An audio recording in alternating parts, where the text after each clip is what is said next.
close calls, confessions, and lessons.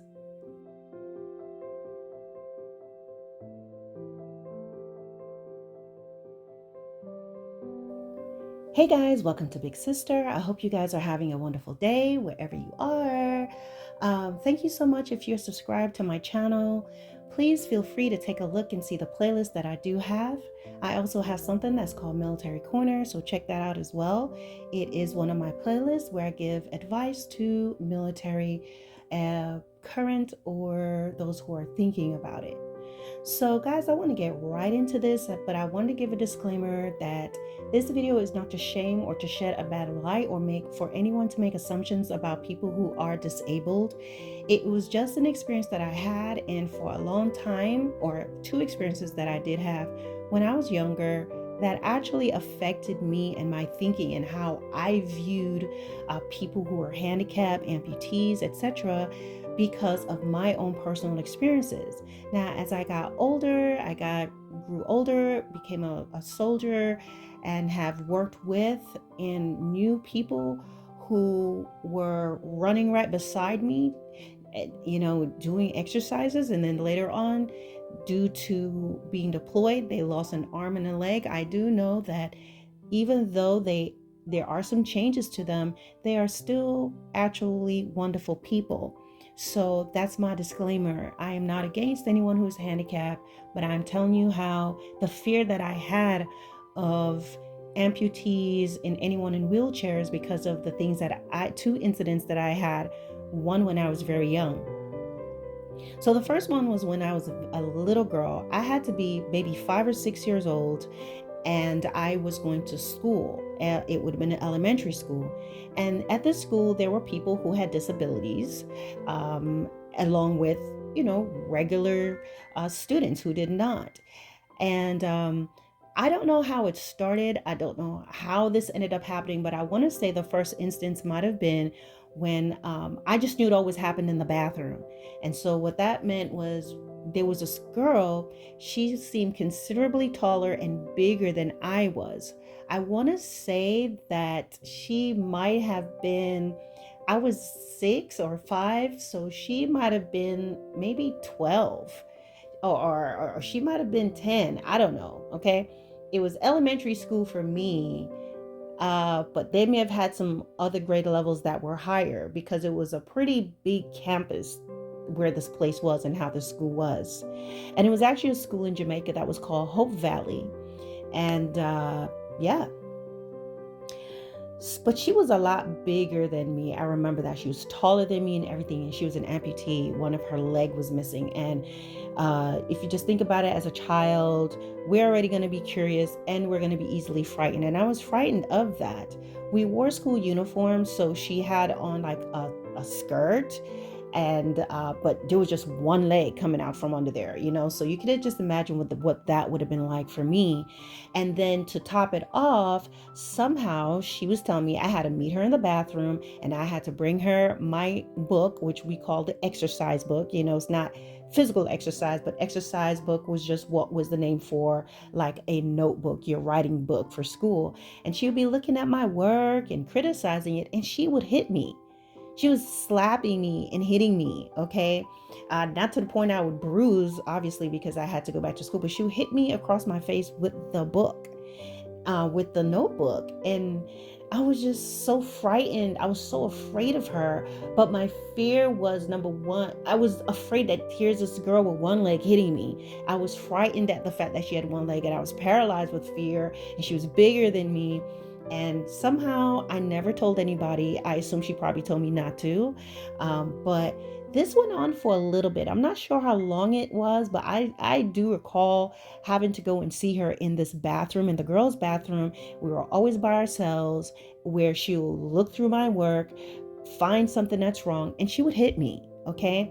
And I was just terrified. I was scared. I think any other scenario, I probably would have said something, but I was just terrified of her because she had a one leg, and she was just so mean. She had such a mean face. And I just remember one day she called me in there. I'm thinking she must have told me that I needed to meet her or come out like ask for a bathroom pass or something and go out there, because there was never anybody really out in that bathroom.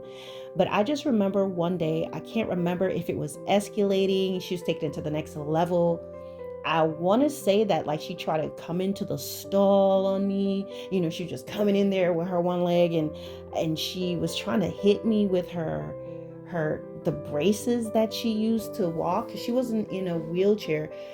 They had braces, and so she was coming towards me, and I just remember being so terrified, but at the same time I felt a little bit of anger. And what I did, kind of like the kid from A Christmas Story, when Ralphie got tired of the bully hit him in the face with a snowball, and Ralphie was having a bad day, and he just starts to pummel and pound the bully.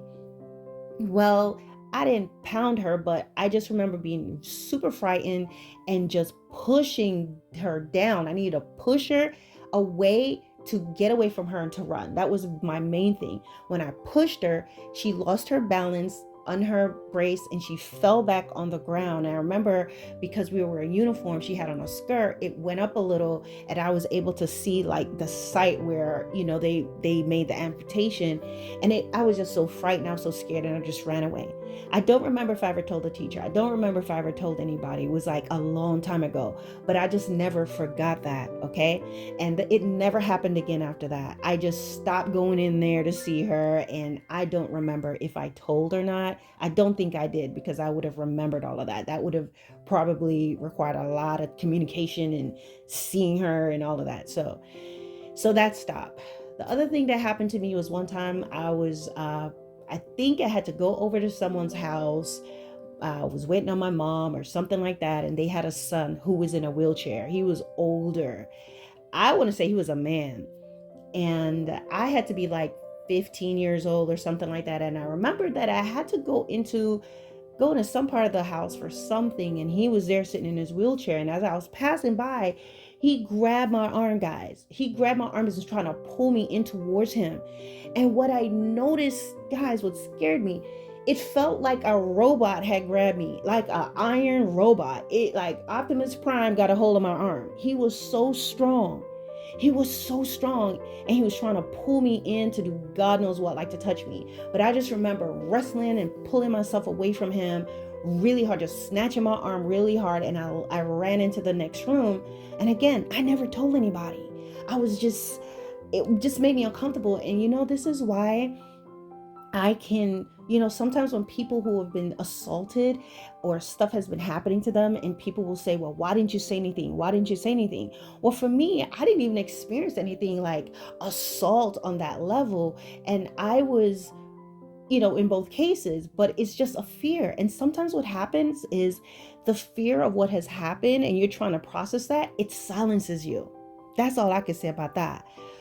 I wanted to add here how important it is to believe your children first. It is also important to ask them questions about their day, because in my case, I didn't tell my parents anything. So I was just keeping the secret. I didn't tell anyone. And never assume because someone is disabled, elderly, or you've known them for a long time that they're not capable of certain things, even other children, because this was another kid that was doing this. They may have had some problems, but that wasn't my problem. So pay attention. We have to be perceptive. We have to be mindful and support those who needs it, even when they don't ask. So those two experiences, moving forward, I felt like I had to have developed perhaps some sort of an aversion to people who are handicapped. I had a fear of them. Like if I saw someone in the elevator, that I don't want to go in the elevator. Sometimes it wasn't even that obvious, but there will be just something where I felt like I would feel a fear, because I'm looking like, and I'm thinking to myself, yeah, they look handicapped, they look disabled, but they're very able. They are very capable of doing bad things to you, and they're super strong.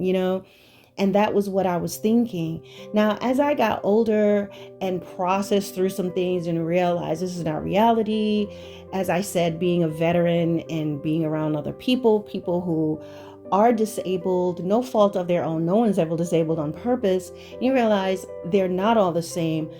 And I'm not going to discount that there are individuals who are disabled who will do wrong things. But I think what it really boils down to is not that it's a disabled person that is doing something bad, but it's the fact that it was just a person of poor character that was doing something wrong who happens to be disabled. It could have been anybody. So I had to work through that, guys. But for many, many, many years, I just subconsciously just had an aversion because of the fear, because of those bad experiences that I had. So anyway, guys, that's just something I wanted to share with you. And thank you so much for being subscribers to my channel. I hope you will consider subscribing if you're not. And have a good day. Bye.